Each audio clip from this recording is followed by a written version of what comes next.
ఇలాగా చాలా విషయాల్లో మనుష్య జ్ఞానం ఏం చెప్పిద్దంటే అగ్ని కాలిద్ది, నీరు ముంచిద్ది. నలుగురికి వచ్చిన తెగులు నీకు వస్తే నలుగురు పోయినట్టు నువ్వు పోతావు.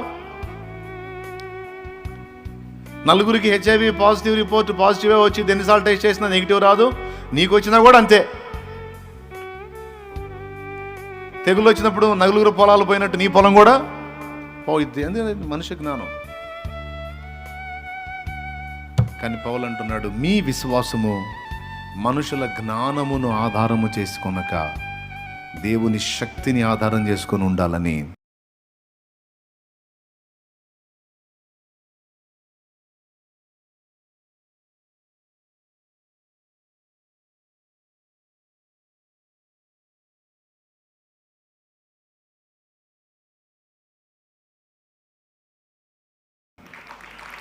నేను బోధించినను మాట్లాడిన